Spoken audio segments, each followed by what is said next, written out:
चलो मैं आपको अपने बारे में बता दूं। मेरा नाम कविता, मैं एमए बीएड और यूजीसी नेट क्वालिफाइड हूँ। अगर आप हिंदी साहित्य के लिए तैयारी कर रहे हैं, हिंदी यूजीसी नेट के लिए या यूजी पीजी में हैं, तो ये चैनल आपके लिए है। आप बिल्कुल सही जगह पर हैं। अगर आप मेरे चैनल पर नए हैं तो चैनल को सब्सक्राइब करें, लाइक करें और शेयर करें और बेल आइकन जरूर बजा दें, जिससे कि जो भी मैं वीडियो डालूं वो आप तक जरूर पहुंचे। चलिए शुरू करते हैं। कल मैंने आपको प्रकरण 1 पढ़ाया था। आज मैं आदिकाल का प्रकरण 2 पढ़ा रही हूँ। प्रकरण 2 अपभ्रंश काव्य का है। फ्रेंड्स, ये क्वेश्चन आ चुका है यूजीसी नेट में कि अपभ्रंश काव्य है, ये हिंदी साहित्य का इतिहास रामचंद्र शुक्ल के प्रकरण कौन से में है। तो ये आप ध्यान रखिए और जो मैं आपको नोट करने के लिए कहूँ वो नोट करिए, पेन और कॉपी लेकर बैठिए। चलिए शुरू करते हैं। जब से प्राकृत बोलचाल की भाषा ना रह गई, तभी से अपभ्रंश साहित्य का आविर्भाव समझना चाहिए। पहले जैसे गाथा या गाहा कहने से प्राकृत का बोध होता था, वैसे ही पीछे दोहा या दोहा कहने से अपभ्रंश या लोक प्रचलित काव्य भाषा का बोध होने लगा। अब ये जो लाइन मैंने पढ़ी है ना, जहाँ से लेके जहाँ तक, ये जब से लेके और होने लगा तक, ये लाइन पूछी जा चुकी है फ्रेंड्स यूजीसी नेट में। इसलिए मैं आपको जो बोल रही हूँ उसको नोट करते जाओ और ध्यान से सुनो। इस पुरानी प्रचलित काव्य भाषा में नीति, श्रृंगार, वीर आदि की कविताएं तो चली ही आती थी। जैन और बौद्ध धर्माचार्य अपने मतों की रक्षा और प्रचार के लिए भी इसमें उपदेश आदि की रचना करते थे। प्राकृत से बिगड़ कर जो रूप बोलचाल की भाषा ने ग्रहण किया, वह भी आगे चलकर कुछ पुराना पड़ गया और काव्य रचना के रूढ़ हो गया। अपभ्रंश नाम उसी समय से चला जब तक भाषा बोलचाल में थी, तब तक वह भाषा या देश भाषा ही कहलाती रही। जब वह भी साहित्य की भाषा हो गई, तब उसके लिए अपभ्रंश शब्द का व्यवहार होने लगा। भरत मुनि विक्रम 3री शताब्दी, अब ये देखिए भरत मुनि कब थे? 3री शताब्दी में। और इन्होंने क्या कहा? अपभ्रंश नाम ना ले देकर लोक भाषा को देश भाषा ही कहा। लोक भाषा को भरत मुनि ने क्या कहा? देश भाषा, अपभ्रंश नहीं कहा। वररुचि के प्राकृत प्रकाश में, अवर प्राकृत प्रकाश किसने लिखी? वररुचि। ये ऐसे ऐसे क्वेश्चन आते हैं फ्रेंड्स कि ये किताब किसकी है, किसने लिखी है। वररुचि के प्राकृत प्रकाश में भी अपभ्रंश का उल्लेख नहीं है। अपभ्रंश नाम पहले पहल बल्लभी के राजा धार सेन द्वितीय के शिलालेख में मिलता है, जिसमें उसने अपने पिता घोसेन विक्रम संवत 650 के पहले को संस्कृत, प्राकृत और अपभ्रंश तीनों का कवि कहा है। भामा विक्रम 7वीं शताब्दी, भामा कब का था? 7वीं शताब्दी का, ने तीनों भाषा को उल्लेख किया है। बाण ने हर्षचरित में संस्कृत कवियों के नाम भाषा कवियों का भी उल्लेख किया है। इस प्रकार अपभ्रंश या प्राकृत भाषा हिंदी में रचना होने का पता हमें विक्रम की 7वीं शताब्दी में मिलता है। उस काल की रचना के नमूने बौद्धों की वज्रयान शाखा के सिद्धों के कृतियों के बीच मिलते हैं। संवत 990 में देवसेन नामक एक जैन ग्रंथकार हुए। उन्होंने भी श्रावकाचार नाम की पुस्तक दोहों में बनाई। अब ये देखिए 990 संवत में देवसेन नामक एक जैन ग्रंथकार हुए। उन्होंने कौन सी बुक लिखी? श्रावकाचार, जिसकी भाषा अधिक प्रचलित रूप लिए हुए है। जो जिन शासन भाषियऊ सो मई कहियऊ सारू, जो पालई सई भाऊ करी सो सरी पाबई पारू। इन्हीं देवसेन ने दास द्रव्य स्वभाव प्रकाश नामक एक और ग्रंथ दोहों में बनाया था, जिसका पीछे से माइल धवल ने गाथा या साहित्य की प्राकृत। इसके पीछे जो जैन कवियों की बहुत सी रचनाएं मिलती है, जैसे श्रुति पंचमी, कथा, योगसार, जसहर चरियू, अणैप कुमार चरियू इत्यादि। ये बुक के नाम पूछे जा चुके हैं फ्रेंड्स यूजीसी नेट में। ध्यान देने की बात यह है कि चरित्र काव्य या आख्यान काव्य के लिए अधिकतर चौपाई दोहे की पद्धति ग्रहण की गई है। पुष्पदंत संवत 1029, पुष्पदंत कब के थे? संवत 1029। इन्होंने कौन सी बुक लिखी? आदि पुराण और उत्तर पुराण चौपाइयों में। किसमें लिखी? चौपाइयों में।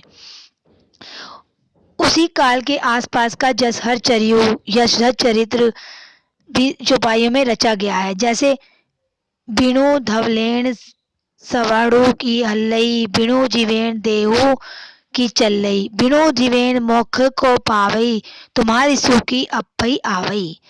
चौपाई दोहे की यह परंपरा हम आगे चलकर सुचरितमानस में तथा छत्र प्रकाश वज्र ब्रज इत्यादि अनेक आख्यान काव्य में पाते हैं। बौद्ध धर्म विकृत होकर ब्रज संप्रदाय के रूप में देश के पूर्वी भागों में बहुत दिनों से चला आ रहा था। इस बौद्ध संतरिकों के बीच वामाचार अपनी चरम सीमा को पहुंचा। ये बिहार से लेकर आसाम तक फैले थे और सिद्ध कहलाते थे। बौद्ध धर्म कहाँ तक था? ये बिहार से लेके आसाम तक और सिद्ध कहलाते थे। 84 सिद्ध इन्हीं में हुए हैं, जिनका परंपरागत स्मरण जनता को अब तक है। इन तांत्रिक योगियों को लोग अलौकिक शक्ति संपन्न समझते थे। ये अपने सिद्धियों और विभूतियों के लिए प्रसिद्ध थे। राजशेखर ने कपूर मंजरी में भैरवानंद के नाम से एक ऐसे ही सिद्ध योगी की समावेश किया है। इस प्रकार जनता पर इन सिद्ध योगियों का प्रभाव विक्रम की 10वीं शताब्दी से ही पाया जाता है, जो मुसलमानों के आने पर पठानों के समय तक कुछ न कुछ बना रहा। बिहार के नालंदा और विक्रमशिला नामक प्रसिद्ध विद्यापीठ। अब ये देखिए, नालंदा और विक्रमशिला नामक प्रसिद्ध विद्यापीठ कहाँ पर है, क्या है इनके अड्डे? बिहार में। तो ये क्वेश्चन भी पेपर 1 में पूछा जा चुका है फ्रेंड्स। बख्तियार खिलजी ने इन दोनों स्थानों की जब उजाड़ा, तब से ये तितर बितर हो गए। बहुत से वोट आदि अन्य देशों को चले गए। अब फ्रेंड्स, ये जो 84 सिद्धों के नाम है, मैं थोड़ा रोक देती हूँ, ये आप इनका स्क्रीनशॉट ले लो और आप ये खुद पढ़ लेना। और ये जो 84 सिद्ध है, इनके पीछे पा लगाया जाता था। पा इनका आदरार्थक पाद था। ले लिया फ्रेंड्स आपने? उम्मीद है आपने ले लिया होगा स्क्रीनशॉट, और उनका नाम याद कर लेना और इनको लिख लेना आप एक जगह पे, जिससे कि आपको याद हो जाए। इस सूची के नाम पूर्वापर कालानुक्रम से नहीं है। इनमें से एक समसामयिक थे। वज्रयान शाखा में जो योगी सिद्ध के नाम से प्रसिद्ध हुए, वे अपने मत का संस्कार जनता पर भी डालना चाहते थे।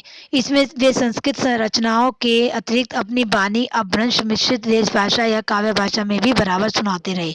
उनकी रचनाओं का एक संग्रह पहले हरप्रसाद शास्त्री ने बंगला अक्षरों में बोधगान और दोहा के नाम से निकाला था।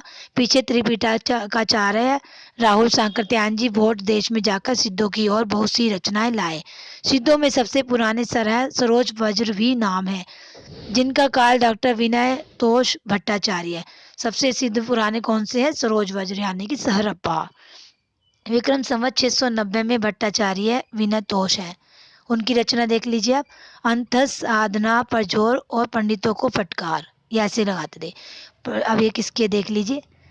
पंडिय अल संत भक्कणई देहई रुद्र बसंत ना जानई, अमणागम मण अणतेन विखंडिय तो भी इण लज्जई बणई हयु पंडिय, जही मन पवन न संच रही। ये भी पूछा जा चुका है फ्रेंड्स, ये कहाँ से लिया गया? ये पूरा प्रकरण जो ये प्रकरण नहीं, ये लाइन है।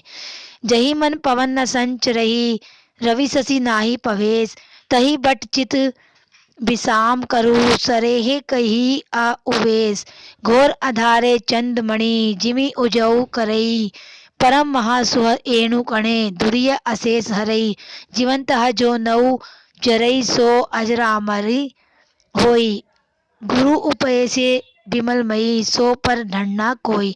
ये मैंने प्रोनाउंस इसलिए कराया फ्रेंड्स, ताकि आप इसको एक बार सुन लें तो आपको एकदम जैसे एग्जाम में आएगा तो आपको पता चल जाएगा ये कहाँ से लिया गया और मैंने कहाँ पढ़ा है। दक्षिण मार्ग छोड़कर वाम मार्ग ग्रहण का उपदेश। नाद न बिंदु न रवि न शशि मंडल, चिय राय सहाबे मुकल, उजूरे उजूब छाड़ी माँ लेहू रे भंक, निहई बोही माँ जहू रे रंक, लुहिपा या लुहप्पा।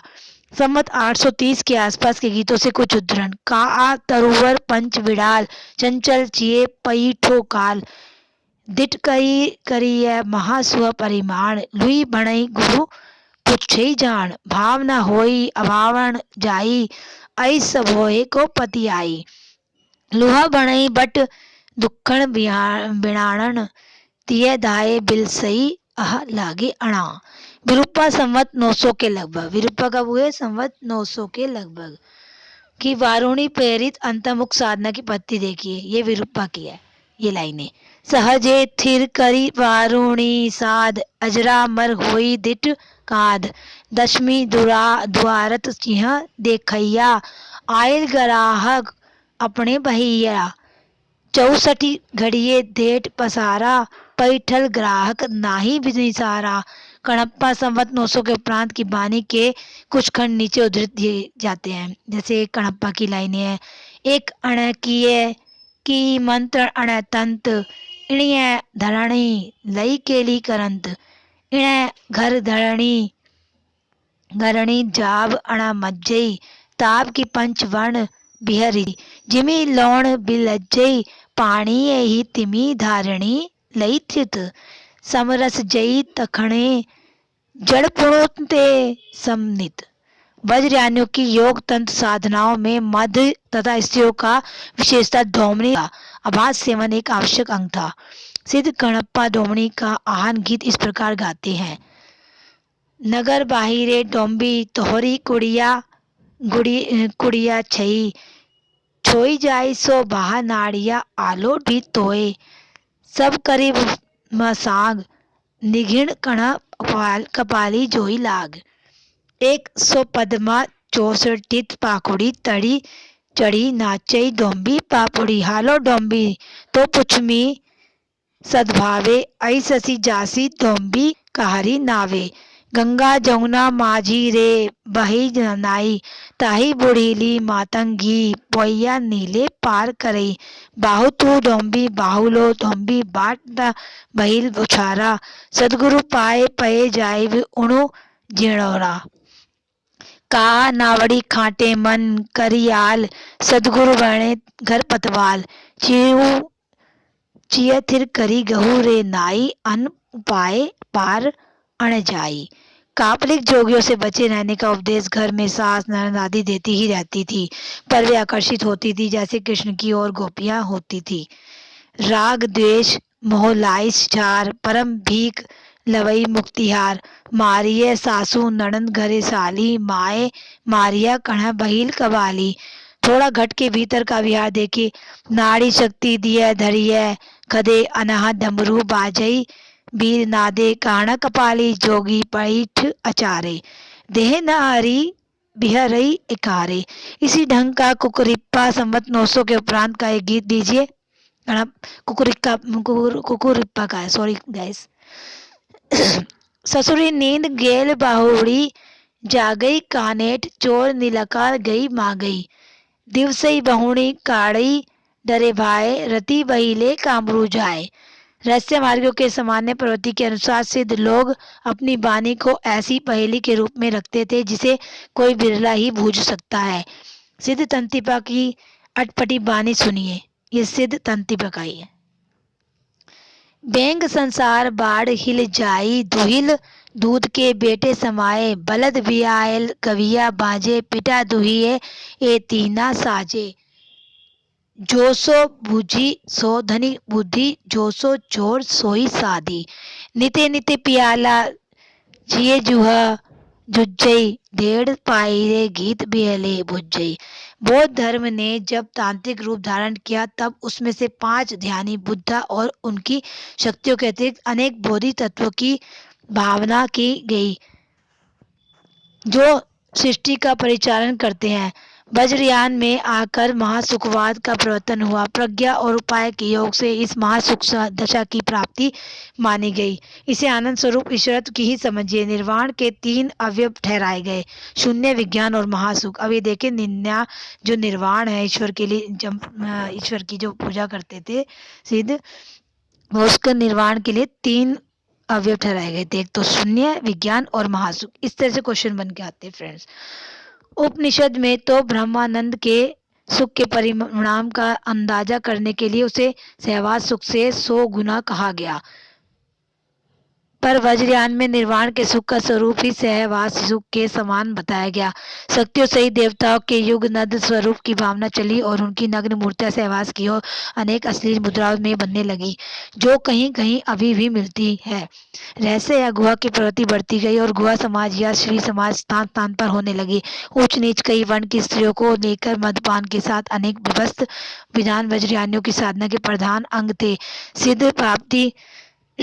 सिद्धि प्राप्ति करने के लिए किसी स्त्री का, जिसे शक्ति योगिनी या महामुद्रा कहते थे, योग या सेवन आवश्यक था। इसमें कोई संदेह नहीं कि जिस समय मुसलमान भारत आए उस समय देश के पूर्वी भागों में, बिहार, बंगाल और उड़ीसा में धर्म के नाम पर दुराचार फैला था। रहस्यवादियों की सार्वभौम प्रवृत्ति के अनुसार ये सिद्ध लोग अपनी वाणियों के सांकेतिक रूप से अर्थ में बताया करते थे, जैसे का तरुवर पंचविडाल। पंचविडाल बौद्ध शास्त्र में निरूपित पंच प्रतिबंध, आलस्य, हिंसा, काम, चिकित्सा और मोह। ध्यान देने की बात यह है कि विकारों की यही 5 संख्या निर्गुण धारा के संतों और हिंदी के सूफी कवियों ने ली। हिंदू शास्त्रों में विकारों की बंदी संख्या 6 है। अभी देखिए, हिंदू शास्त्रों में विकारों की बंदी संख्या क्या है? 6। गंगा जमुना माझे बहिले रे नाई, यहाँ पिंगला के बीच सुषुम्ना नाड़ी के मार्ग से शून्य देश की ओर यात्रा। इसी से वे अपनी वाणियों की भाषा को संध्या भाषा कहते थे। संध्या भाषा किसकी है फ्रेंड्स? ये आप मुझे कमेंट्स करके बताएंगे। ऊपर उद्धृत थोड़े से वचनों से भी इसका पता लग सकता है कि इन सिद्धों द्वारा किस प्रकार के संस्कार जनता में इधर उधर बिखेरे गए थे। जनता का श्रद्धा शास्त्रज्ञ विद्वानों पर से हटाकर अंतर्मुख साधना वाले योगियों पर जमाने का प्रयत्न सराह के इस वचन घट में ही बुद्ध है। यह नहीं जानता, आवागमन को भी खंडित नहीं किया, तो भी निर्लज कहता है कि मैं पंडित हूँ। वे स्पष्ट लगता है। यहाँ पर यह समझ रखना चाहिए कि योग मार्गी बौद्धों ने ईश्वरत्व की भावना पर कर ली थी। प्रत्यात वेदो भगवान, उपमा वर्जित प्रभु, सर्वंग सर्वव्यापी च कर्ता हर्ता जगतपतिहा, श्रीमान वज्र सत्वोत्सो, व्यक्त भाव प्रकाश कहा। व्यक्त भावानुगत तत्व सिद्धि दारिकप्पा की शिष्य सहयोगिनी चिंताकृत उसने बनाया, लिखा है। इसी प्रकार जहाँ रवि, शशि, पवन आदि की गति नहीं, माचित को विश्राम कराने का दावा, रिजु सीधे दक्षिण मार्ग को छोड़कर बक टेढ़ा वाम मार्ग ग्रहण करने का उपदेश भी है। सिद्ध कणप्पा कहते हैं कि जब तक अपनी गृहिणी का उपभोग न करेगा तब तक पंचवर्ण की स्त्रियों के साथ विहार क्या करेगा। वज्रयान में महासु वह दशा बतलाई गई है जिसमें साधक शून्य में इस प्रकार विलीन हो जाता है जिस प्रकार नमक पानी में। इस दशा का प्रतीक खड़ा करने के लिए योगनद स्त्री पुरुष का आलिंगनबद्ध जोड़ा की भावना की गई। कणप्पा का यह वचन कि जिमि नोण बिलजई पाणी एही तिमि धरणी लई चित इसी सिद्धांत का घोतक है। कहने की आवश्यकता नहीं कि कोल, कापलिक आदि इन्हीं वज्रयानियों से निकले। कैसा ही शुद्ध और सात्विक धर्मों, गुहा और रहस्य के प्रवेश से वह किस प्रकार विकृत और पाखंड पूर्ण हो जाता है, वज्रयान इसका प्रमाण है। गोरखनाथ के नाथ पंथ का मूल भी बौद्धों की यही वज्रयान शाखा है। 84 सिद्धों में गोरखनाथ भी गिन लिए गए हैं। यह स्पष्ट है कि उन्होंने अपना मार्ग अलग किया। अब किसने अपना मार्ग अलग किया था? गोरखपंथियों ने। योगियों की इस हिंदू शाखा ने वज्रयानियों के अश्लील और विभत्स विधानों में अपने को अलग रखा। यद्यपि शिव शक्ति की भावना के कारण कुछ श्रृंगारमयी वाणी भी नाथ पंथ की किसी ग्रंथ जैसे शक्ति संगम के तंत्र में मिलती है। गोरख ने पतंजलि के उच्च लक्ष्य ईश्वर प्राप्ति को लेकर हठ योग का प्रवर्तन किया। गोरखनाथ ने क्या किया? हठ योग का प्रवर्तन किया। वज्रयानी सिद्धों का लीला क्षेत्र भारत का पूर्वी भाग था। गोरख ने अपने ग्रंथ का प्रचार देश के पश्चिमी भागों में, राजपुताने और पंजाब में किया। कहाँ किया था? राजपुताने और पंजाब में, पश्चिमी भागों में। पंजाब में नमक के पहाड़ों के बीच बालनाथ योगी का स्थान बहुत दिनों तक प्रसिद्ध रहा। जायसी की पद्मावत में बालनाथ का टीला आया है। बालनाथ का टीला कहाँ पर आया? जायसी की पद्मावत में। गोरखनाथ के समय का ठीक पता नहीं। राव सांकृत्यायन जी ने वज्रयानी सिद्धों की परंपरा के बीच उनका जो स्थान रखा है, उनके अनुसार उनका समय विक्रम की 10वीं शताब्दी आता है। उनका आधार वज्रयानी सिद्धों की एक पुस्तक रत्नाकर जोएम कथा है, जिसके अनुसार मीननाथ के पुत्र मत्स्येंद्रनाथ सॉरी गाइस, प्रोनाउंसिएशन में थोड़ी मिस्टेक होगी, कामरूप के मछुआरे थे और चरपटिया के शिष्य होकर सिद्ध हुए थे। पर सिद्धों की अपनी सूची में सांकृत्यायन जी ने ही मत्स्येंद्र को जालंधर का शिष्य लिखा है। मत्स्येंद्र किसका? जालंधर का शिष्य है, जो परंपरा से प्रसिद्ध चला आता है। गोरखनाथ के गुरु मत्स्येंद्रनाथ गोरखनाथ के गुरु थे और मत्स्येंद्रनाथ के गुरु कौन थे? जालंधर। यह तो प्रसिद्ध ही है। सांकृत्यायन जी के मीननाथ या मीनप्पा की पालवंशी राजा देवपाल के समय में अर्थात संवत 900 के आसपास माना है। यह समय उन्होंने किस आधार पर स्थित किया पता नहीं। यदि सिद्धों की उक्त पुस्तक में मीनापा के राजा देवपाल के समय में होने का उल्लेख होता है तो वे उसकी और विशेष रूप से आकर्षित करते। 84 सिद्धों के नामों में हेरफेर होना बहुत संभव है।